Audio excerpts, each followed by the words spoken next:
watching you well, because I shelter in the hand and claw of Dumont. It set Thomas's teeth on edge, but if this was deemed necessary, he would do it. It still made him feel dirty, though. Then welcome back, and bask in the light of his eyes, the masked figure intoned as they stepped aside.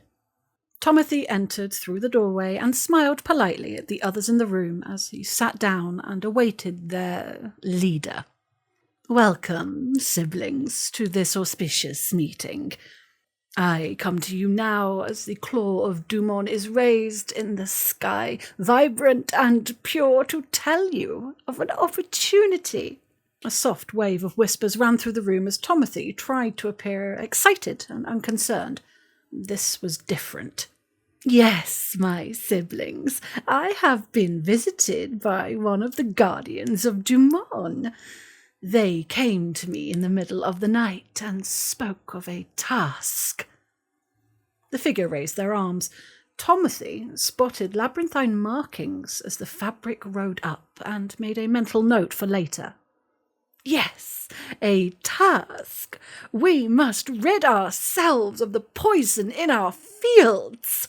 Tomothy went through the list in his head, mentally ticking off those who were clearly of another lineage. The list was getting shorter by the day, and eventually he would narrow it down. There are those in this place who would wish ill upon us, upon Dumont. They would seek to drive us away from him with lies and untruths. They would use anything they could to make us bow and bend, to force us back to the tyranny of the dukes. Too late, Tomothy sensed a shift in mood. This could get ugly. Reaching down to his side, he surreptitiously laid his hand on the handle of his dagger. Bring in the deceiver, the false speaker, the truth breaker! A hulking brute came through the doorway, pulling along a bound figure. Tomothy realised it was Alice, and swore under his breath. This oath-scorned had professed to accept us, to accept Dumont. Instead, she's been taking notes all along to give them as a gift back to the dukes. She wants us here so that she could become rich when the lawkeepers come. The mood shifted again. This was bad. Ready yourself, my siblings. We must each of us take our part in this. Only then can we truly know each other. The masked figure drew a knife as the others in the room did the same. Dumont, who they call the liar, but who we know shines the light of truth, watch now as we do this in your name. Tomothy drew his dagger and stood too. At least he wouldn't go to the labyrinth alone. Overview. During the autumn equinox, the Assembly of the Nine asked the Silent Bell to investigate the Hand of Dumont, specifically around their efforts around the Black Plateau. The Silent Bell are a sodality dedicated to vigilance, keeping a careful watch for threats to the Empire from within and without, and this is something entirely within their wheelhouse. The Hand of Dumont is the name given to a secret society from the Iron Confederacy, apparently made up of sinister worshippers of the wicked Serani god known as Dumont the Liar. The Serani seem to believe that Dumont grants wicked powers to his followers, and that in some way he is ultimately the patron of the Empire's magicians and priests. Originally warned about by the lawkeepers of Arav, the group was initially welcomed into the Empire. Both the Imperial Synod and the Imperial Conclave reached out to their members. Some of the Silent Bell are of the opinion that there was a faction within the Empire that thought to use them to try and weaken the Iron Confederacy, but they're unable to put forward the names of anyone they can prove was involved. In spring 384 YE, the Imperial Senate passed a motion to criminalise both membership of the society and offering aid to them. In late 384 YE and early 385 YE, the Imperial Conclave worked with the Brother of Wizards to help a large number of Serani magicians escape the Iron Confederacy and find sanctuary in the Empire. There is no doubt that there were sects of the Hand of Dumon amongst them, but in the end it was judged that this was a small price to pay for rescuing several hundred families from potential execution or imprisonment. It is to these magicians that the Silent Bell first turn their attention, and they find them more than happy to share what they know with the Dedicants of Vigilance. On the Hand of Dumon.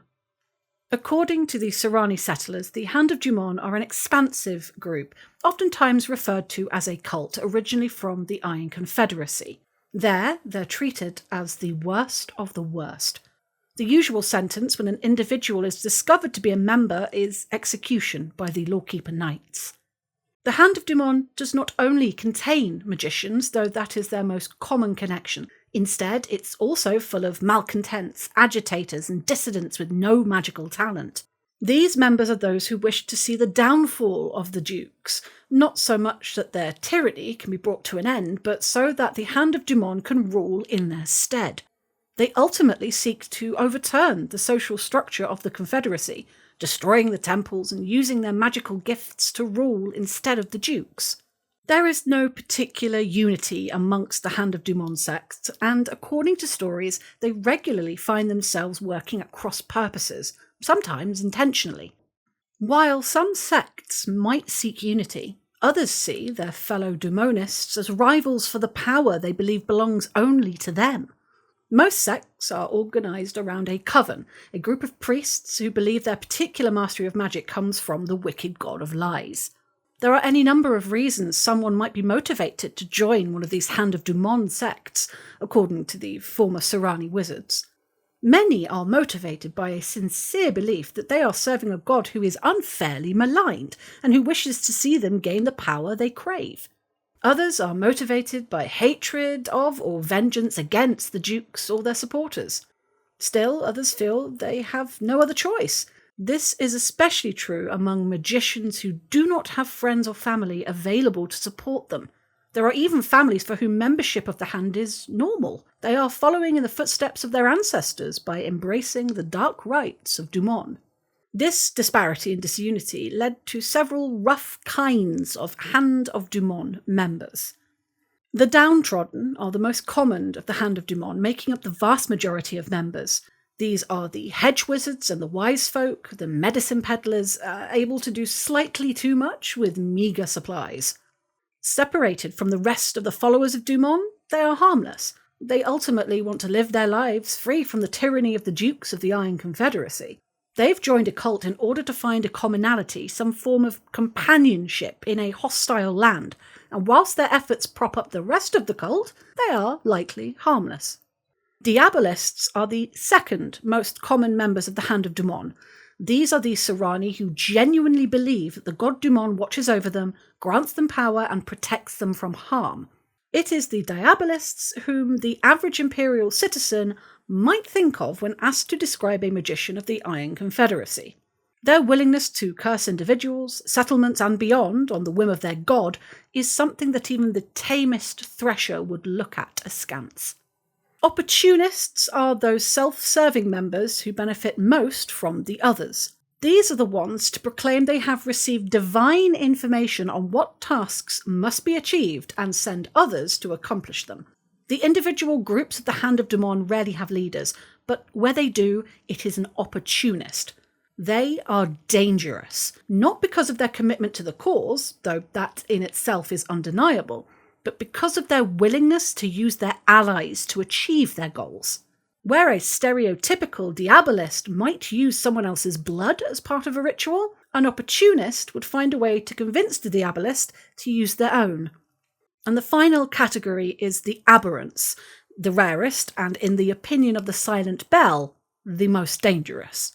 These are the ones whose actions would be enough to make even the most hardened of Schlachter faint. Where other followers of Dumon deny that their god is an evil monster and claim this is a lie put about by the dukes and their priests, the aberrants are drawn to the faith precisely because of the god of magic's bloody reputation. They revel in the license they believe their god gives them to commit monstrously cruel acts like murder and human sacrifice. From careful discussion with some of the lawkeepers at the Serrani embassy in Savos, The Silent Bell believe that the knights are hesitant to execute aberrants. While the other followers of Dumont face execution for their crimes, the forge of Evra the Smith is sacrosanct, so it must not be stained with the souls of these monsters.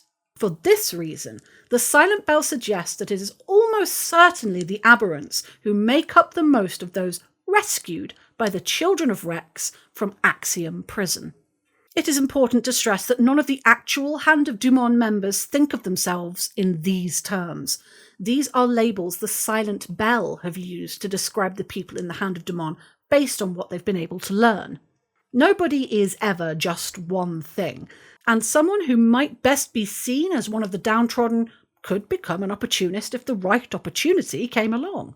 The analysis helps the Silent Bell understand their enemy and helps them communicate what the Empire is up against with this pernicious threat. It's not something that could be used to split them up individually. Obviously, the aberrants are the most dangerous, but they're often the most clever about concealing their presence. It is not possible to give instructions to a single group by name without an appropriate opportunity. Magic and faith. While many members of the Hand of Dumont call themselves priests of Dumont, they are often magicians, rather than folk versed in Liao ceremonies. They favour the magic of night and winter, especially curses and enchantments that help them infiltrate and subvert. However, each sect tends to have only very limited access to ritual texts. It's the opinion of the Serrani magicians that the sect of the Hand of Dumont will tend to have no more than a dozen rites that they can perform reliably, and that they're often forced to fall back on the equivalent of arcane projections to work their magic. This, coupled with the difficulty that they have gaining access to magical resources, prevents them from unleashing magic on the scale that would force the dukes to reckon with them. This is a two-edged sword, of course, in that the kind of magic they want to unleash is exactly the kind of magic that would drive the dukes and the temples to enact terrible retribution in hope of rooting out the culprits. Perhaps some of the Hand of Dumont see this as a welcome outcome, turning more people against the temples and the rules of the Iron Confederacy. Some, however, have had some training in what the Empire would call Liao ceremonies. They're keen to get their hands on Imperial Liao to allow them to create auras through skills such as anointing, hallow, and consecration. Few Serrani outside the Empire have any experience with these potent abilities, and they are often very effective at prompting extreme reactions from people. In the past, the Hand of Dumont have acted interested in the way, but everything the Silent Bell can uncover suggests this is at best misleading and might actually be downright lies. Most care little for the philosophies of the spiritual powers they use, and do not differentiate between the seven virtues and malign spiritual presences. Indeed, they are even more enthusiastic about forces such as hatred, anarchy, and vengeance than they are about the seven virtues, with the possible exception of ambition, as these are the powers that best suit their ultimate agendas. Instead of a spiritual path, many members of the Hand of Dumont see these auras as powers to wield against their enemies. Just another form of magic to study and learn to master. That auras are cast with Liao instead of mana or crystals seems to be of little significance to them. On the Black Plateau. The Silent Bell were asked to investigate the connection between the Hand of Dumont and the Black Plateau, and they've done their best, but they've been unable to find anything of substance at all. It's never actually possible to say for sure that there are no links, but the Bell can confirm they've not found any links between the two, and they have devoted considerable time and effort to looking. An open problem. The Hand of Dumont do not appear to have any major plans against the Empire. Despite membership being illegal, most of the cult consider the Empire as a potential ally against the Iron Confederacy. The Empire has a host of different ways of potentially dealing with the Hand of Dumont if they wished. The more effectively the Empire confronts the cult, the more likely they are to turn on their hosts. The Imperial Senate made it illegal to be a member of the Hand of Dumont in spring 384 YE. Where the magistrates come across an individual or group, they bring them to trial and fine them if found guilty of being a member. The death penalty is reserved for those members who are found to have committed other heinous crimes. This has produced surprisingly little resistance from the Hand. The Silent Bell believes this is because most of the cult is used to operating in a clandestine way as part of a criminal enterprise. In Serani lands, being a member of the Hand of Dumon is most often punished with the death penalty. Roving bands of lawkeepers hunt down members of the cult and brutally execute them or imprison them for life in horrific conditions. A fine, by comparison, whilst punitive, doesn't compare. Indeed, it's likely that some members of the cult believe the law was passed to placate the Serani dukes and their priests, and that the Empire doesn't really mean it. As a result, many members of the cult continued to consider the Empire, and especially magicians of the Imperial Conclave, to be their ally in the eternal battle against the Serani priesthood. They seem convinced that the Empire will eventually go to war with the Iron Confederacy, and many of them have talked of returning to their home as liberating conquerors, throwing off the shackles of the tyrannical priesthood, allowing the study of magic to flourish, and ultimately replacing the dukes with the reign of Dumon's chosen. The ire of the Hand of Dumon is aimed squarely at the Dukes of the Iron Confederacy. They want them cast down, and they believe the Empire is the best way to achieve this. There are also, however, members of the Hand of Dumon for whom this is all a good deal less personal. They would replace the Dukes of the Iron Confederacy if they could, but they'd be just as happy to take over the Empire, or at least achieve power within its structures. They are likely to use the same tactics they used in the Iron Confederacy: terror, subversion, blackmail, curses, murder, and worse. So far, there's no sign of any Hand of Dumon getting into a position of authority. But it may only be a matter of time before they are able to exert influence over an Imperial citizen who will work on behalf of their Dark Lord. If they wished, there are several ways the Empire could go about trying to deal with the problem of the Hand of Dumon.